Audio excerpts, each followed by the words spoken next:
Welcome to The Next Journey, the adventure travel podcast with me, Andrew St. Pierre White. I'm a prisoner of this hill.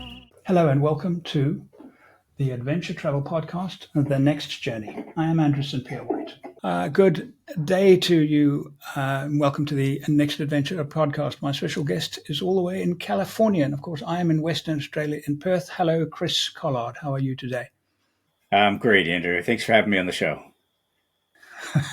My inspiration, I should introduce you to my audience. My inspiration of giving you a call and asking you to do this was really based on your LinkedIn picture, where you are kneeling down, holding a long lens under the belly of a Russian transport Tu-134, I think it was, aircraft, and in Antarctica. That's correct. That was why I thought I'd give you the call. Tell us about yourself. That was all smoke and mirrors, my friend. Yeah. All AI. That's the trouble nowadays. You don't know if it's real. Well, that was obviously real.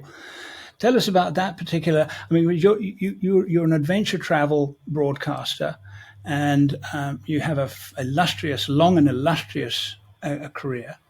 Unlike me, where I do most of my work for my own media, you do work for many media channels and are in high demand, I understand. Tell us about yourself and perhaps one or two of the most interesting journalistic encounters you've had in your long career. Andrew, I've been really, really lucky. I've actually been across like all 7 continents, but I left a 17-year job working with UPS to like jump off a bridge 20 something years ago.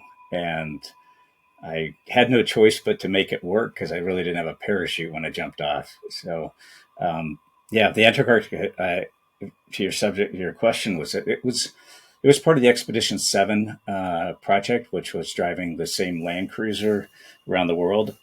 Antarctica, the cruiser actually made it there, but that project was going from Novo, which is the Russian air base on the eastern hemisphere south of Cape Town. So we flew out of Cape Town and driving all the way to the South Pole.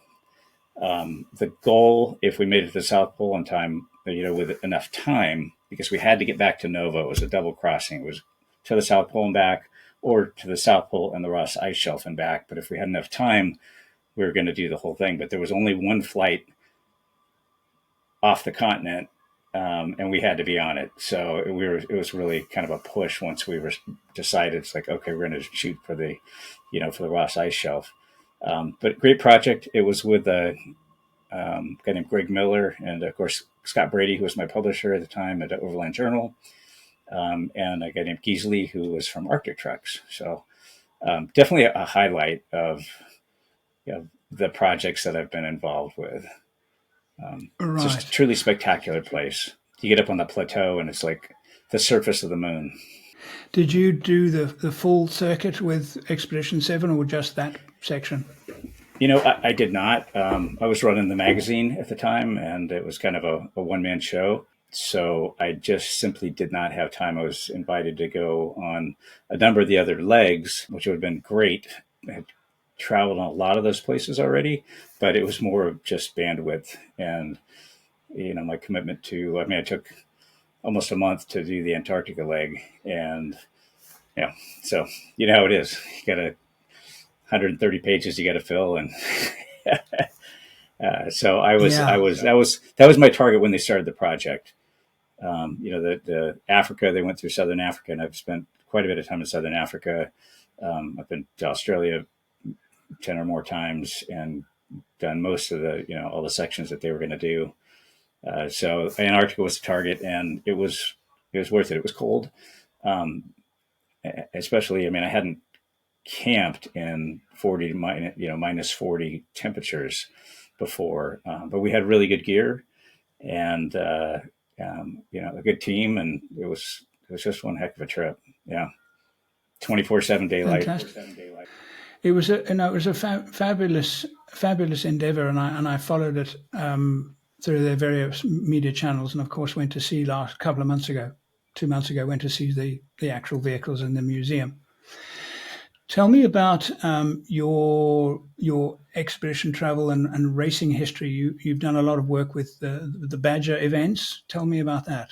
Yeah, I have. When I started, Andrew, with my what I call rookie journalism, I started covering events, and I realized, like, okay, there's some really cool stuff going on around the world. I've seen some of it, in the magazines, and I need to go cover it. So my first one was the Outback Challenge in your neck of the woods out in Broken Hill. Right. And I had spent the previous 3 or 4 years, I bumped into editor of a Russian magazine, off-road magazine, at the SEMA show. I apologized, and he goes, okay, it's okay. And I said, where are you from?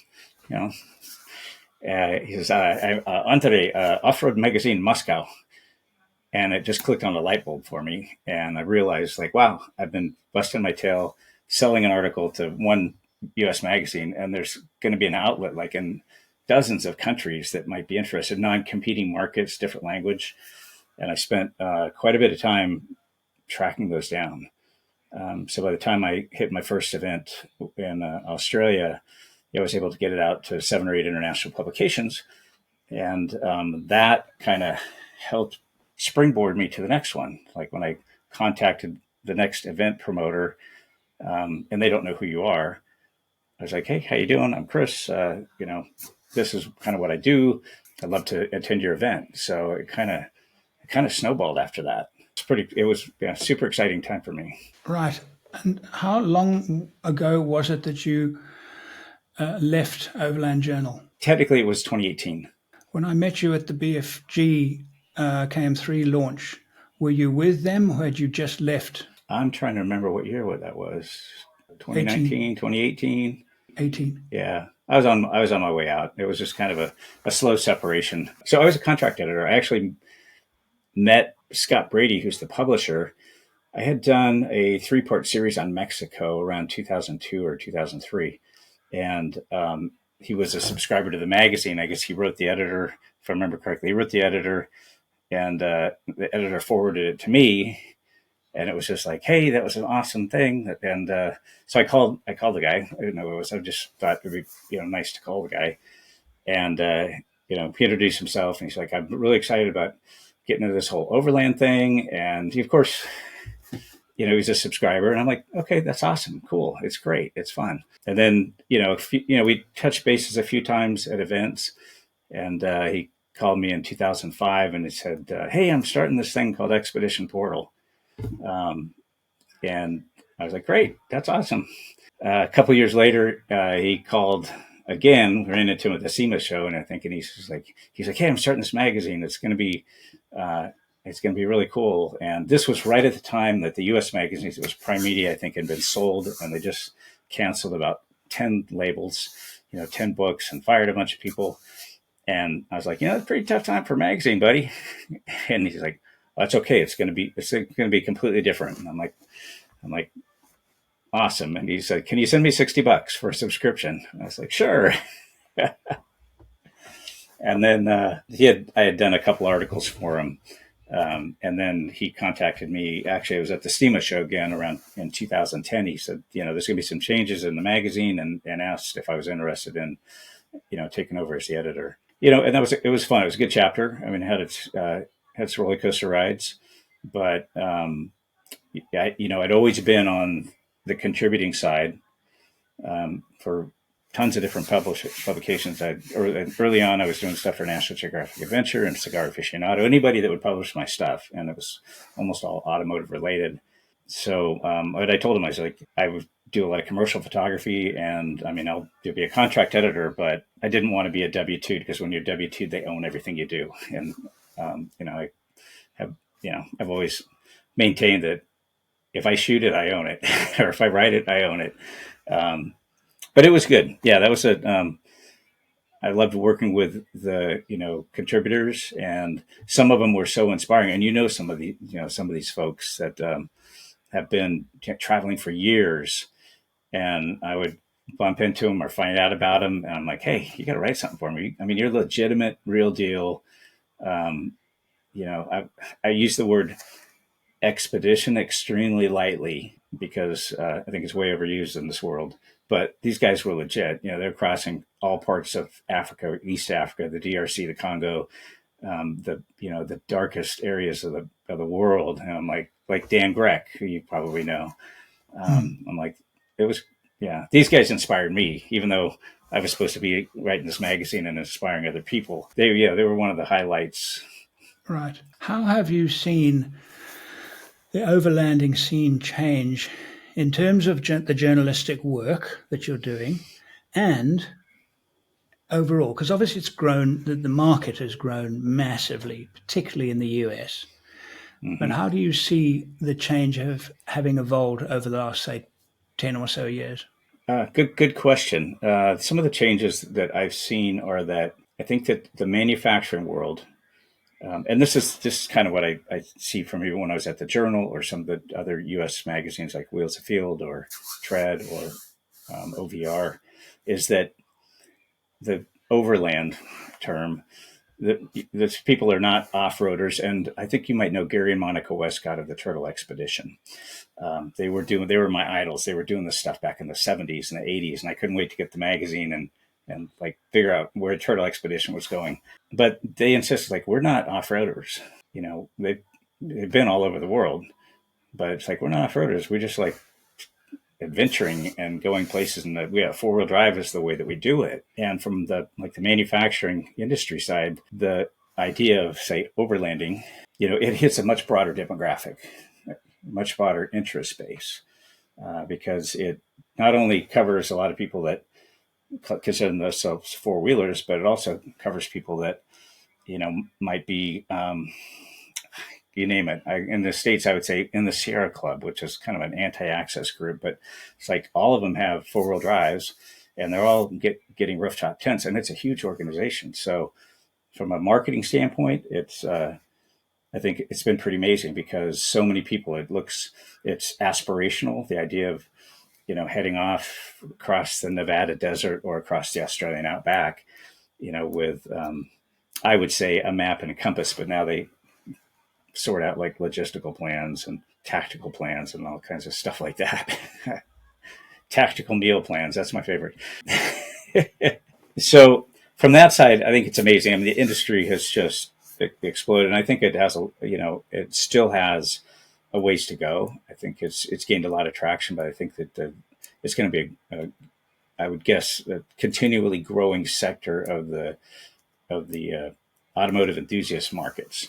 But some of the things have changed, and I'm sure that you see it, is that the idea has become more gear centric than go and do it centric. People spend so much time setting their rig up and thinking that it's like, I've got to have this and I got to have that and I got to have this and I got to have that. It's all got to be perfect. And then I'm going to have a scheduled time when everybody goes to the bathroom, and then where we have to be this place and where we have to be that place.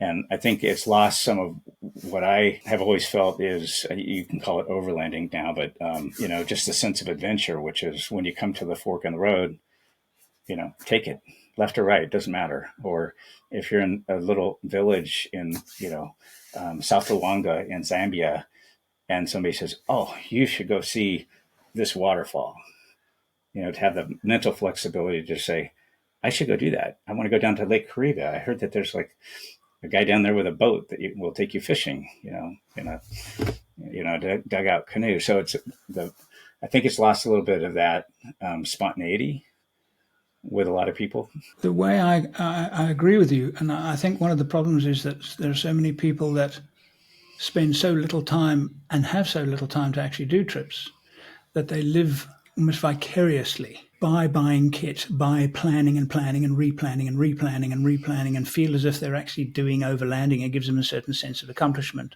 even though they're not actually doing overlanding, because, well, a proper overland trip, in the term that you and I would call overlanding, is something that at the very least was probably a week, if at the very minimum. But so few people get a chance to do that long term, take 3-4 weeks and do a expedition where you can actually call it an expedition.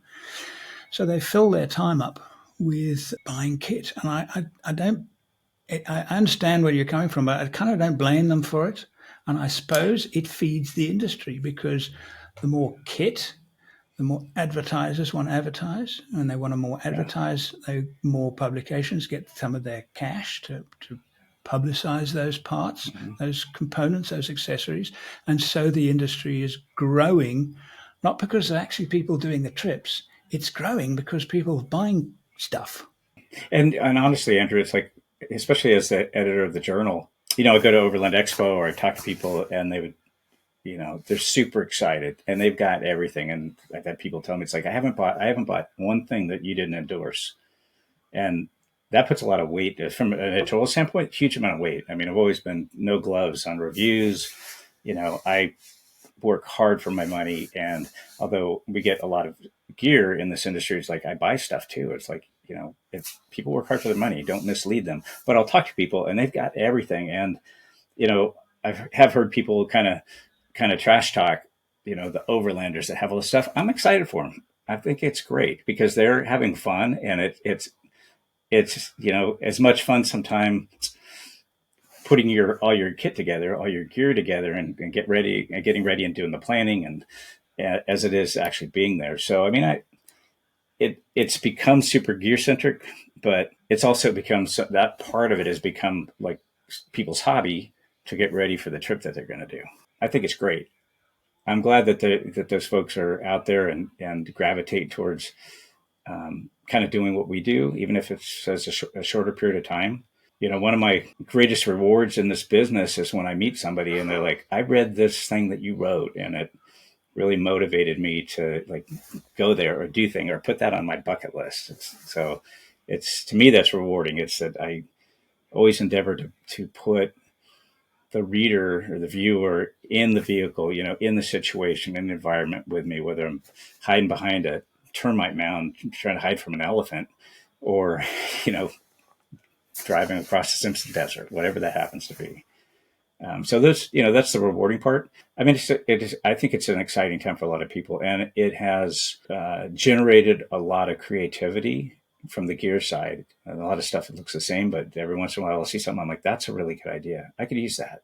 Your articles, do you have any way of measuring the popularity of your articles? Because you, like me, will do an article on some gear, some equipment, some application of a piece of accessory, and then you will do an event, which is a traveling event, an overlanding event. Which of those do you know, one or the other, are more popular for the magazines or the readers? Any idea? You know what? That's a really hard thing to quantify. Because a lot of times you don't get that feedback. I mean, obviously, if it's in a digital format, you can dig up those analytics. If it's on YouTube, you can dig up those analytics. But from the print magazine world, and even if it's digitized, if they're the outlets you're working with are doing both, it's kind of hard to tell. Right. Yes. I know what I gravitate towards, the adventure stuff. I know, absolutely. But I get complaints all of the time. Oh, you're not doing enough trips.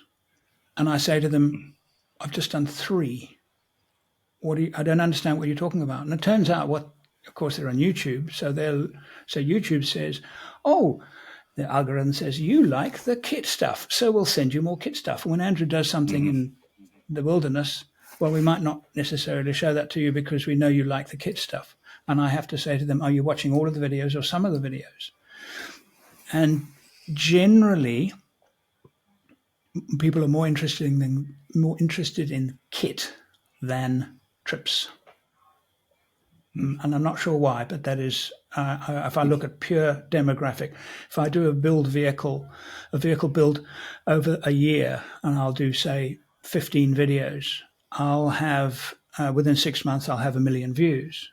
But if I do a trip, which is very expensive, so much fun, and far more fun than the trip stuff, I'll get 500,000 in 2 years. That's the difference. Yeah. And that I find frustrating. Yeah, I know, because we want to do more trips because they're fun. So you have to, we like, not unlike the people actually buying accessories. We collect our accessories and we plan and then we go and do a trip. The trip is actually what it's all about. And that's our favorite content. But at the same time, to feed that content, we do the kit stuff. and we keep all the accessory manufacturers happy. And you're absolutely right. Dollars are hard won. If you because you like me, we get some sponsorship of some, but we get kit given to us. We don't get money. We get some, please put this on your show in your article. And sometimes they'll say, yes, we'll put this a piece of equipment on your vehicle, but please don't criticize it. And that's the moment I say, no deal.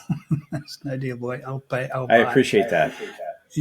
I think you're the same, and your articles are fairly not overly critical, but they don't appear to be pandering. I appreciate you saying that, Andrew. I mean, that's a huge, as you know, that's a huge issue in our industry is that, advertisers say whether it's digital or if it's print, they're going to get ink or real estate in the magazine, or they're going to get promised a cover. I mean, I had a conversation with somebody recently that was asking me if I would review a product and, said that they were really hoping, actually they wanted me to do a product in a test. And they were hoping that they would come out on top of that test and maybe get a cover. And I honestly had said, you got the wrong guy. That's not how I work. I've done tons of gear tests. Very fairly industry standard gear tests, whether it's LED lights. Had a friend that his business was creating surgical and cardio headlamps. So it's like, let me use their whole lab to test LED headlights, and then flashlights, and then headlamps. So it's like, these are like people, in the industry would look at that and they're like, holy crap, you cannot argue with the data. I just tested solar panels. I went to Merlin Labs in San Jose, California with 7 different manufacturers' products, and Merlin's were in there as well, but they let me use their lab, and whatever goes into the test goes in, and what are the results are, that's just the way they are. So it's can be unpopular with advertisers, but it's like you got to hold your own, and you got to maintain your ethics, whatever those ethics are. But that's not to say it's like, if you've got products you love, whether you love a particular brand of tire or winch, and you have a partnership with those folks, I don't call them sponsorships. I call them partnerships, because sponsors getting something for nothing, and in my opinion, this business is like, there's nothing is free. And that's the wonderful thing about this business, that in partnerships, it's a win-win. It's a business relationship, whether it's written or unwritten. But if you get somebody that you work with that you get product from, you can even get financing from them. You just have to be very careful that you don't find yourself compromising your standards or the ethics of the of editorial by pumping somebody up that, shouldn't be, because they're giving you stuff. It's one of the things I appreciate about the videos that you do. It seems to me, at least, like you just pull off the gloves and you say what you feel. And there aren't that many people out there that will do that. They might say things like, Chevy's great, Ford stock, Toyotas are on top of the world, just so they can build arguments within the viewer base. But just if it's bare bones opinion, sometimes that's it's an interesting world we live in, because we're accused, because I'll do a build and it's a lot of money. The accessory investors collectively invest a great deal of money, and there's a lot of money in value. I don't see a cent of it, but I do own it. So some of the audience will say, well, you were given it. Of course, you're going to say good things about it. And I have to kind of say, whoa. I asked for it for a reason, for a very good reason. Either I was really interested in it and I wanted to review it. And if I stick it on my car and I don't leave it there, well, you'll know why. Or I'll share with you whatever happens. And aren't I lucky? I get to keep it. But I pick it. I'm very, very fussy. And I'm offered things, and I'm sure you are all the time, offered things for a build. Please fit our awning. Please fit our this. Please fit our that. Because they know it's big bucks in their hands, because they sell a lot of it. And I don't consider these endorsements, because I've been offered ambassadorships on several brands. And I said, no, I'm the only thing I'm an ambassador to is to the West Australia Parks Foundation, which is a non-profit environmental things. There's no money in it. It's supporting environmental causes, not supporting the sale of a roof rack. So I've had to just say, thanks, I really appreciate it, but no thanks. But I'm not even using your XY anyway. Why are you contacting me? So it's an interesting world we live in. We've got to be polite, but at the same time, a little bit picky, I feel. No, and I 100% agree with all of that. It's interesting because when I left Overland Journal, BF Goodrich reached out to me and asked me if I would be a, brand ambassador. That's part of why we met in Melbourne for the KM3 launch. But when they did that, I told them, I said, I'm an editor, I'm a journalist. I'm going to be writing about all types of products and other companies' tires. And they said, we know that, Chris. We've already talked about it. We would like you to, wear our hat. And it was easy for me because honestly, my first set of tires was around 1981. BF Goodrich tires was 1981 on a Dodge Challenger, my high school car. And I was like, man, I'm going to get those TA radials because those are like the baddest tires out there on Krager wheels. I was like the hot ticket for a high school kid. That's an interesting so that was thing. easy. That was easy. Was that a paid ambassadorship? I'm curious because BF Goodrich, I was it's the only other company that I've actually been an ambassador to, and that was for BF Goodrich. And we had a 3-year contract, and I think I got some new management. But soon after the launch, they actually, I don't know if fired me is the right word, but they said, no, we're changing our, I don't want to point fingers and accuse them of anything, but they're just saying we're changing the way we do things. And that's what they said. So I have to accept that as on face value. But I thought that perhaps they got so ticked off with me because I had some problems crossing the Simpson with a 285 75 on the troop carrier, which is a bit too wide for the troop carrier because of its body, the body shape and things. And so on the yumps, when going through that very, very rough, you've crossed the Simpson, you know how those things where you try and moderate the speed, try and keep the speed low, but you've got to keep it going to get up and down. And you just try and find a nice balance. And every now and again, that my right back wheel, I could hear it going on the bodywork because it was this much wider than any other tire it had. They only had the 285 75s for me. And I said, and I think it was my downfall, I said, I don't like wide tires. I prefer thinner tires. And I think they probably thought, well, that's not good for business. But anyway, they then said to me, no more ambassadorships, because I had a paid ambassadorship. It wasn't a lot of money, but it wasn't a small amount either. It was worth it for me. And I had used their tires since 2009. And I had 2009, not a single puncture until I was with Paul Marsh in 2014. And I'd done a lot of trips with the KO2, the KMs, mostly the KO2s. And I loved those tires. They were fantastic tires, absolutely brilliant, incredibly reliable, not great in mud, very good in sand, general purpose gravel road, really good grip, traction, and tough. So I liked them a lot. And I did a video, I remember saying only one puncture in, I don't know how many thousand kilometers it was, but anyway, it was good publicity for them. And we had a very good relationship because it was a damn good product. And I was a bit disappointed when they pulled out because I had to go find another product that I liked. I've now got one that I like as much, but it's not a sponsorship. They say to me, how many tires would you like, Andrew? We'll sort you out. And that's the end of the deal. And they're the Falcons, and I like them, and they're suiting me well.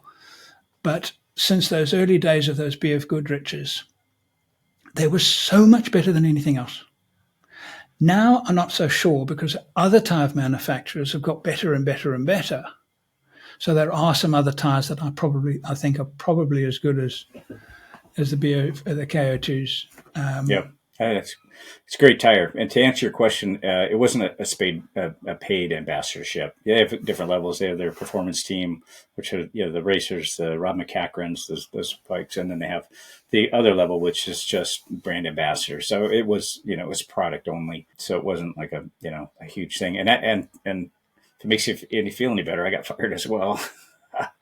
They recently had a new handler for their ambassadors and social media, and she seems to think that, I don't know, I look at some of the people that they've got on there now and I'm like, okay, so there's 1 million viewers, but they're just a bunch of knuckle draggers, looking for a cute girl. So I don't know. Myself, I mean, Um, Charlene Bauer, who is the Ladies Off-Road Network person that just kills it on the media side. And she's a super, always been a fan of BF Goodrich, still drives a BF Goodrich flag. Her Jeep is wrapped BF Goodrich. But apparently she was let go too. And other, Dell Albright, a friend of mine, Off-Road Hall of Fame guy, he was dropped as well. So that, I guess it comes and goes. Yeah, the ambassadorship is an interesting thing. I think it's okay. It's just that if it's with a product, a company that you already know, that you love, you're not going to change your opinion on that product or the brand because you're now an ambassador. It's just stuff that's like you spent your own hard money buying it before, and now it's like, it's great. I can, wear the hat and get a few sets of free tires. Let's talk about some of the most exciting and adventurous and scary moments in your expedition. Can I use the word expedition? I know that you're careful about using the word expedition. I'm talking about proper expedition. Maybe you should qualify the word expedition. Start with that. What's your definition of the word expedition? Interesting. I don't think anybody's asked me about my definition of the word expedition. I would say it's like the Antarctica thing for sure. I mean, it's going off into a place that there are a lot of unknowns. There's not a support system or much of a support system. And you just got to stay sharp and frosty all the time. The definition of an expedition, because I'm like a fan of people like Shackleton and Amundsen and Scott and these, and Ben Carlin, right? He's right from your neck of the woods with Half Safe. I mean, these people just are so awe-inspiring in things that they did that it makes me feel like I should use the word expedition very cautiously. And they mentioned the whole idea about overlanding. It's like when, I don't know if you recall, but in 2019, we did a 50th anniversary recreation of the East-West Australia, 1969 East-West Australia trip. Did it with Ben Davidson, kind of co-produced it with Ben Davidson from Jeep Action. We called it an expedition. I'd say, yeah, sections of it were, because we didn't cross the Simpson. We didn't cross on the French line of the QAA.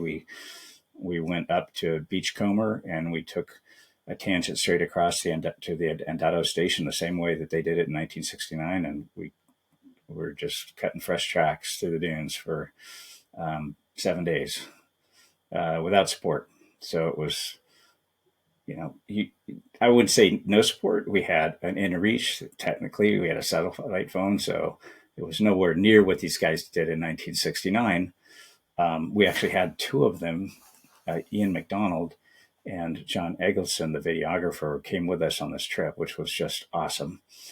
So we did call that expedition. I did one in Africa about 15 years ago. I did a lot of work with Hummer back then, and they produced all their non-North American spec vehicles in Port Elizabeth. And just kind of the idea came up at a program here in California with Nick Richards, who was the communications director, about Africa. And it actually was because Jeep had just launched the JK, and they did it in Africa. And I had mentioned to Nick around the campfire, I was like, they really blew it on the whole JK launch. And he's like, what do you mean? I said, well, they fly everybody in. You know how the programs go. They fly you in for the viewers. They fly you in. You get red carpet for a day and a half, drive the vehicle, and then they fly you out. And something like the launch of the JK, and they're bringing everybody into Africa, Southern Africa, they should have grabbed 4 or 5 hardcore dudes and done a trip from, crossing from Zambia, Kasane ferry back then, and then all the way across to Central Kalahari down to the Kutse, and, done something legitimate, like, and some serious editorial and a legitimate trip. So Hummer gave me an H3, and I had it for 2 months. So picked it up in Port Elizabeth. We set it up with a local shop and went up through Lesotho, down basically the route that I just described in reverse, up into Zambia, and then down through across Malawi, down through Mozambique. So I call that the Hummer Africa expedition. So I don't know. I didn't answer your question very well, but it's more of You did. Go That ahead. is, I regard that as an expedition. And somebody quoted me the other day, and I got a little bit. It was actually at Expo West. I heard him say to a group of people. He was addressing a group of people. He said to qualify for an overlander, to really, as if it's some badge of honor, but to qualify, you have to have crossed at least 2 border posts. And I felt like running in there and saying, Who said that?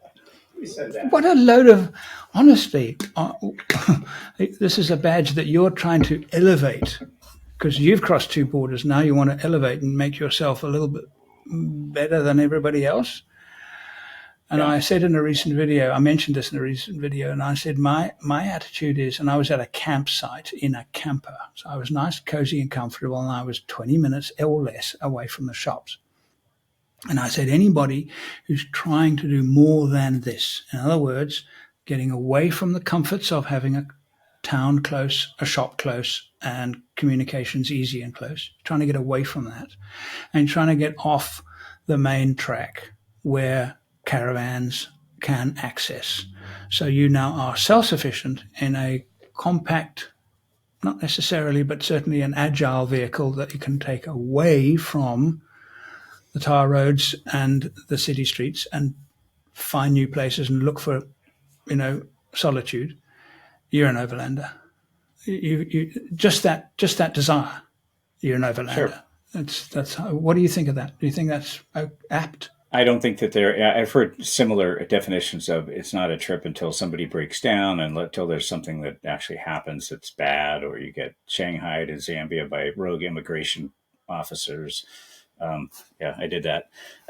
But again, I think it's a mentality. It's like, I love going to Mexico. I love traveling in Baja. And when I go down there, I've got a general idea of what I'm going to do, but the entire 900 Peninsula is just a spider web of tracks. And if I'll look for one, the stuff I haven't done before, I'm like, it's like, I wonder where this goes, and follow it to the other, so to me, it's more of a mentality.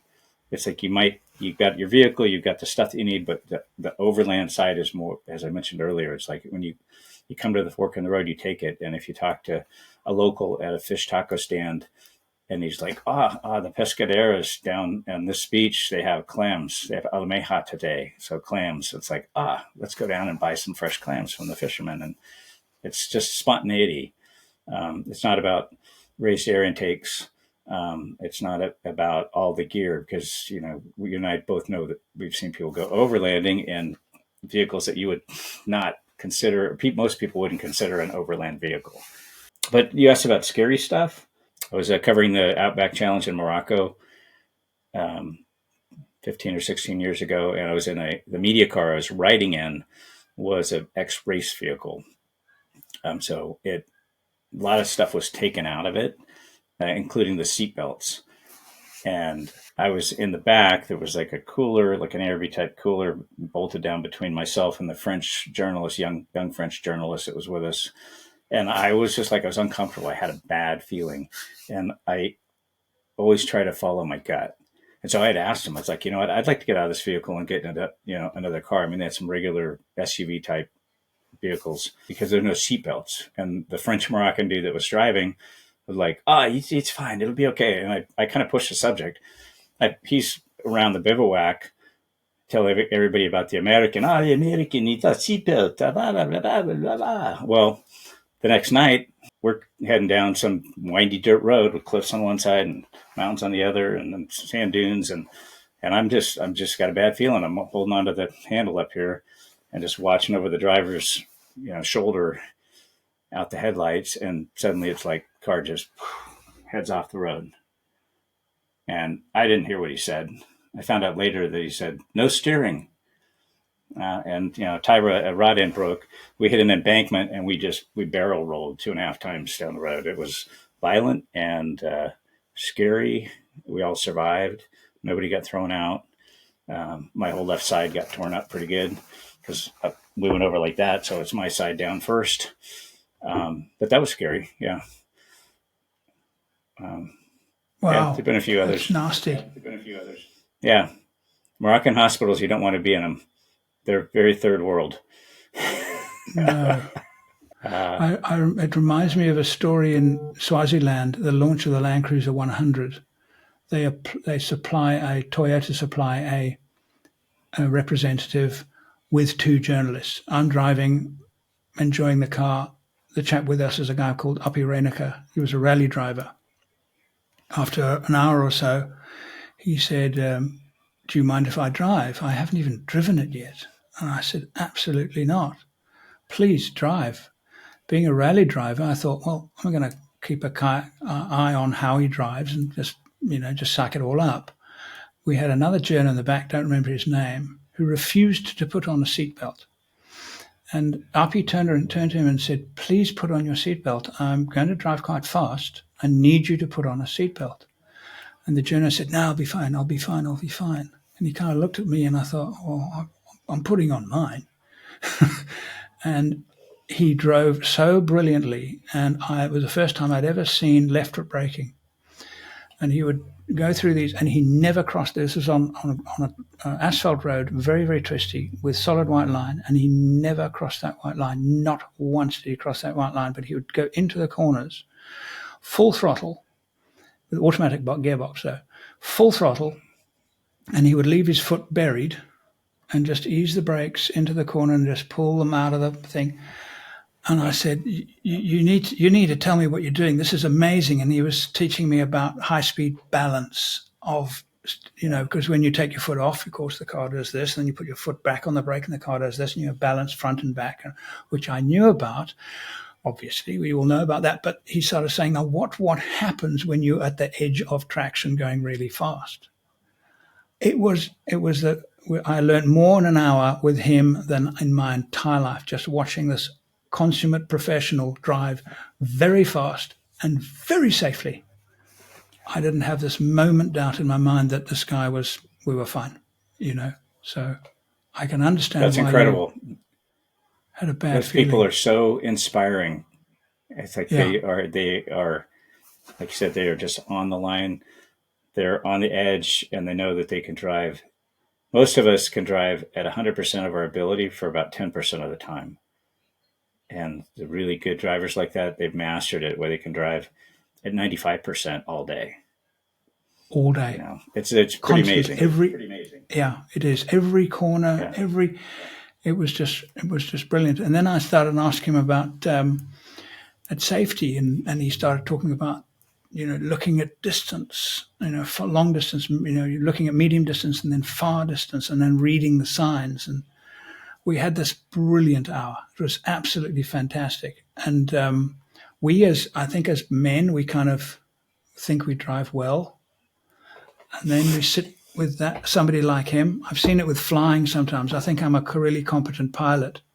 And a good mate of mine used to fly Red Bull air races. And I flew with him a few times. And I realized I was crap. Because he was so precise, so unbelievably precise. And I could only fly really well when it was necessary, i.e. when you're taking off and landing. Another time you just become lazy and you fly okay. These guys, all the time. So it's magic to watch them. Yeah, the word you said was precision. And that defines that type of pilot or that type of driver. They're on their game. They feel it. They feel the car. They understand it. It's part of them.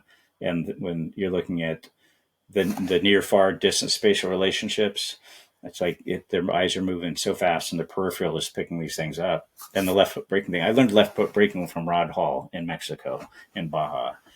It was one of my kind of hero racers.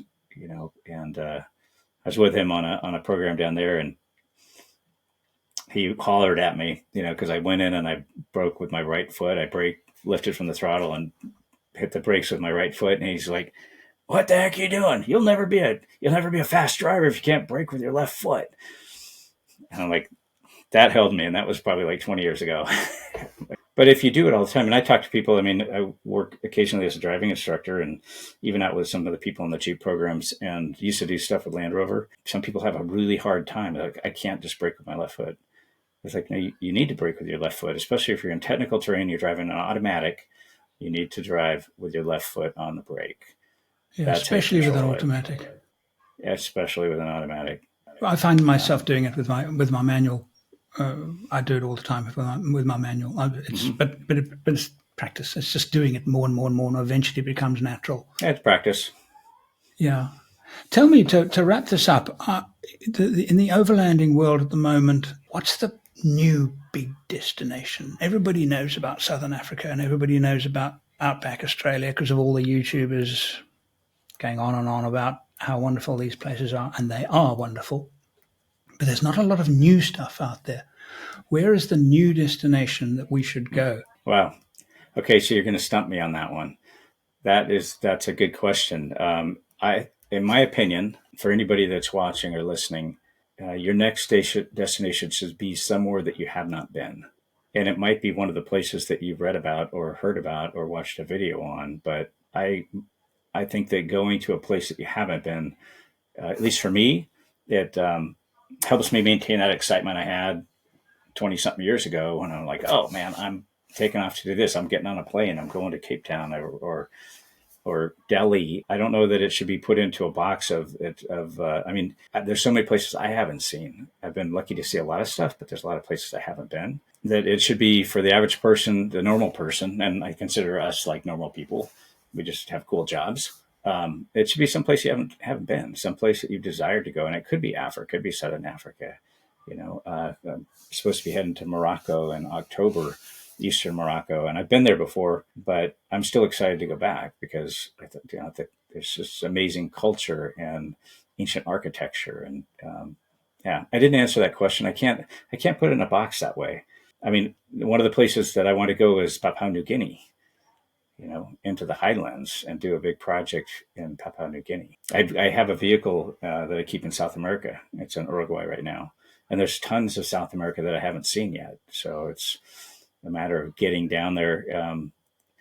But back to your question, I think that for most people, it's going to go back to what we started talking about earlier. It's like, how much time do you have? I have had people tell me, it's like, oh, we're going to Australia. And I'm like, that's awesome. And then they say, we're going to New Zealand too.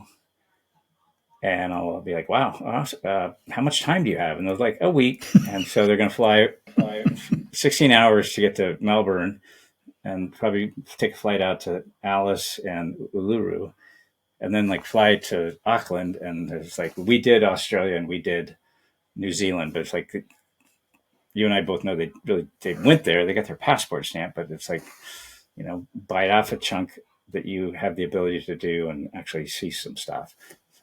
And just someplace you haven't been. I mean, that's the new destination. Morocco is somewhere I've not been, and I'm actually planning something for 24 in Morocco. I want to do something in the UK. It's not an expedition, it's a road trip. I recently did my US trip, was not an expedition, it was a road trip. I think after talking to you now, I'm going to be a little bit more circumspect when choosing to use the word expedition. Road trip. We were in a camper van, and we had a fantastic time, and I made a couple of videos, and it was a road trip. But what I also did is I did an overlanding boat trip. Now, an overland boat, a friend of mine who's built it, he was building the boat, and all the people helping him build it, what are you using it for? Well, we're using it for overlanding. And they're like, what? Are you out of your mind? No. See, there are places to go that you can't get to overland, but you can with a boat. So we use a boat. Our boat is our four-wheel drive. We're still getting to those outback remote places, but we have to use a boat. We don't have any choice but to use a boat. And since he started building this, and we did a short trip down in Lake Powell, it was absolutely brilliant. Speaking to some people in Australia, and there are Australians that do this too. They'll take their boat and go out for a week, pack it full of beers and fishing rods, and go and explore the northern part of the Kimberley. I've been to the Kimberley by car, but by boat, you just see it in a completely different way. And actually, I would say boat's probably better. A better way of being isolated, a better way of seeing those incredible scenes of the Kimberley is by boat. So he started this new thing called Overland Boating. I hope he starts a YouTube channel. Forex boating or whatever. Yeah, I know. Yeah, it's it. It was really good. Well, before it's funny. The subject just came up on something I read on a post. It was about overlanding and what it means, and the last 20 years or something. And I had to jump in. Actually, it was written by a friend of mine. And I on the side, I just sent a note. It's like, overlanding has been around since centuries before Marco Polo, because you either went oversea or you went overland.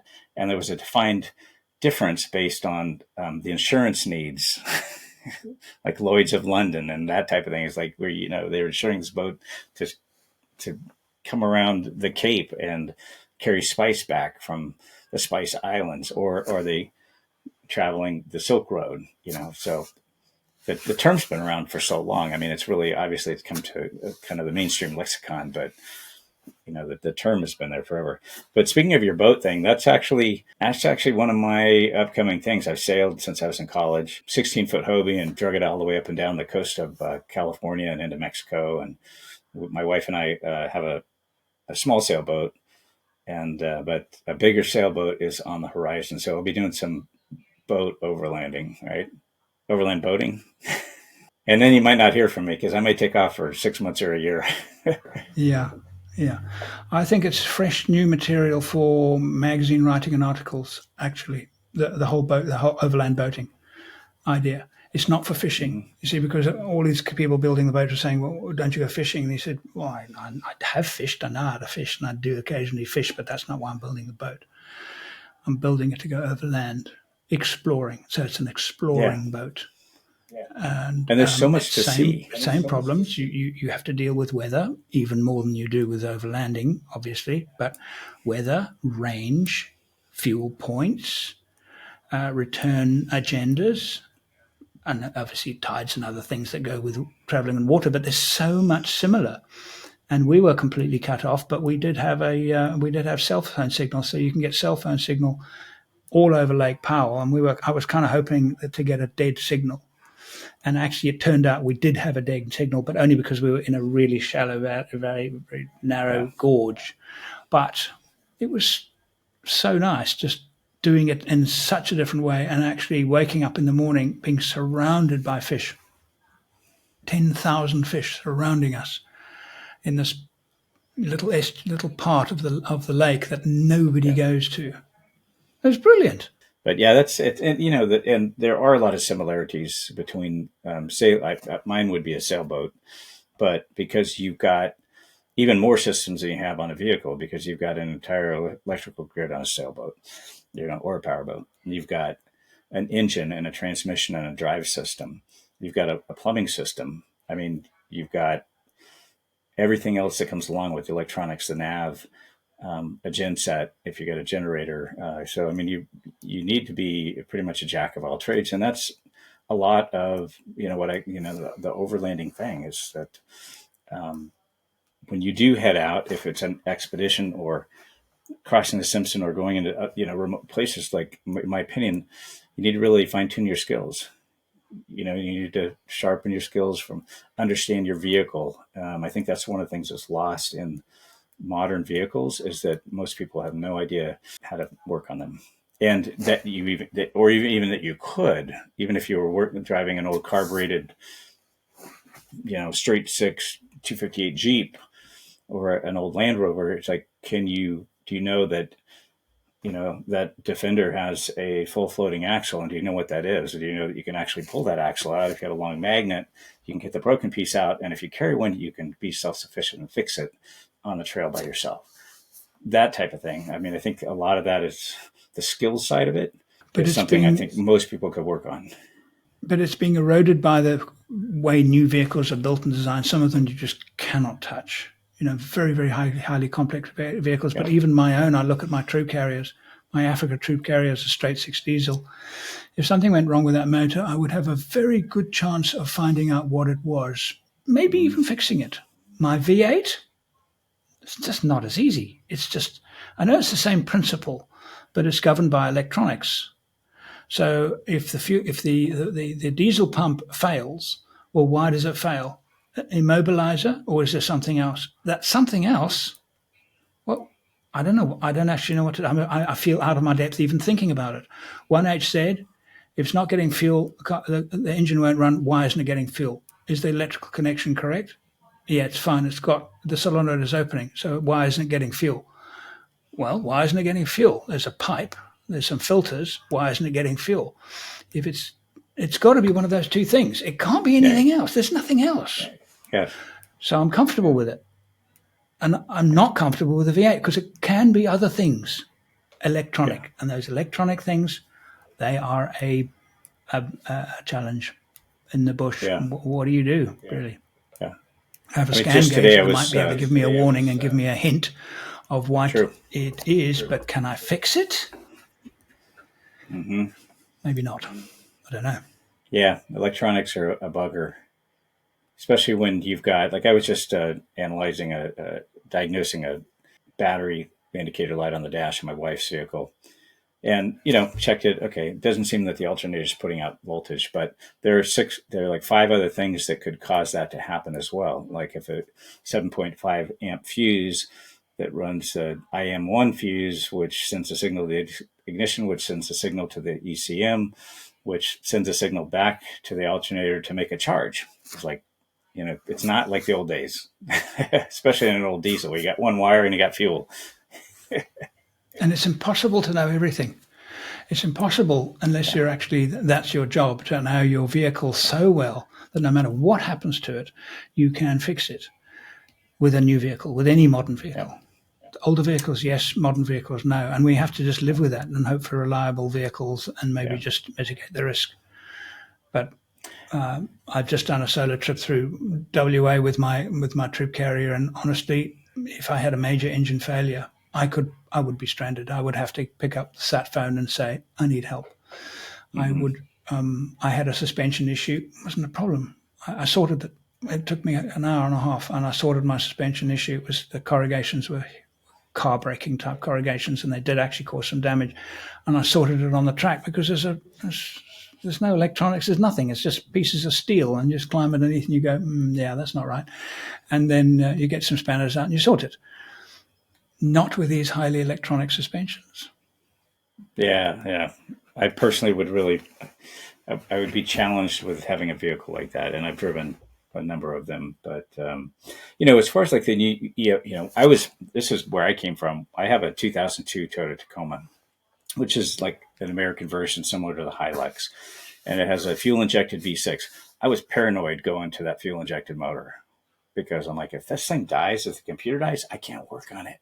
I do now realize that I have a much easier time diagnosing issues and that it's been incredibly reliable. I mean, I've got 305,000 miles on it, and it's been to Mexico dozens and dozens of times, and all the way up and down the East Coast of America, and I've learned to trust it. And I think that's the thing, is that any of the new vehicles is, until you get to that point, it could leave me stranded someday, but if the computer died. But I've also learned how to work on just about everything on the vehicle. I just think it's important. I think that the skill side of it, I do a skills article or a column for one of the magazines, and I did one on air pressure. The big controversy of how much air you should air down to, and I basically, at the end of this long dissertation on air pressure, I'm like, you gotta experiment. There is no one right air pressure because of all the the weight, the size of the vehicle, the aspect ratio, the rim diameter, the type of sand. There's 50 different types. Yeah, absolutely. And the sidewall, how stiff is the sidewall? It even down to, what is it looking like? And I tend to do that now. I go, what's it looking like? Yeah, it's got it's nice and flat. It's not too flat. It's got it should be good. Let's see. And sometimes, not as low as I thought it would need it to be. But you got to do it to test it. But I think a lot of people just want that starter. They want to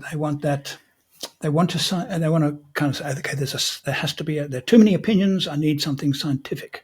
Yeah. And I can understand that. But at the end of the day, it'll be their own judgment call. It is, and that was my suggestion. I'd say go down to, depending on the terrain, go down to, say, 50% of your street pressure, see how it feels, look at the sidewall bulge, see what kind of deformation you've got, and then take it down a little bit more, until, depending on the terrain. Like I was, there is no right number. I was on a guided trip on the Sierra Trek, which is a Fordyce trail here in Northern California. So in the morning, I've got like 50 participants, and I've got a crew of about 10. And I make sure I just tell everybody, air down, pick your pressure, air down. But then usually at about 11 o'clock is that we leave at sunrise. So it's early. And about 11 o'clock in the morning, it's getting pretty warm up there. And I get on the radio, I'm like, all right, I want everybody to get out and check your air pressure. And inevitably, because when I check, I can feel it when my tires go from like 6 pounds to 9. I'm running beadlocks and big tires. And I'm like, I can feel it. Just start bouncing off of stuff instead of the tire just marshmallowing into an obstacle. And sure enough, people get out and they're just like, holy crud, I had no idea. I aired down to 12 pounds and then I was at 15. That's, temperature, volume, and pressure. They're all interrelated. So as the temperature goes up, you get a constant pressure, or a constant volume, you're going to have an increased pressure. So just little stuff like that. Chris, where can people find your work and contact you if they're looking for any magazines, publications out there, looking for articles? Where can they contact you? So I'm embarrassed to say this, Andrew, but I have a website that I haven't touched in probably 13 years. It's horrible. People say that they find it, and I'm like, oh gosh. I'm like, it really needs to be updated. My website is adventurearchitects.com. And that's my email too, chris@adventurearchitects.com. I'd brag about it's on my to-do list to recreate a new website and kind of update it with things I've done in the last 13 or 14 years. I do, I work with Australia 4x4, have for about, almost 20 years now. Also been at Jeep Action Magazine in Australia, all the U.S. publications, really people can kind of Google Chris Collard and they'll either get a kickboxer or they'll find me, or a doctor in England. All right. Fantastic. Those of you listening and watching, I will put Chris's details in the description in the video stroke podcast feed so you can find him. Chris, it's been a pleasure. It's been really good to catch up. Thank you very much for your time. Yeah, awesome. No, I appreciate that you reaching out to me, and this is super fun. I hope we didn't bore any of your listeners too much. They can, now that they know how to get a hold of me, they can throw a digital tomato.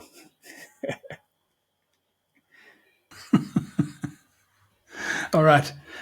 Nice chatting to you. Thank you again, Chris.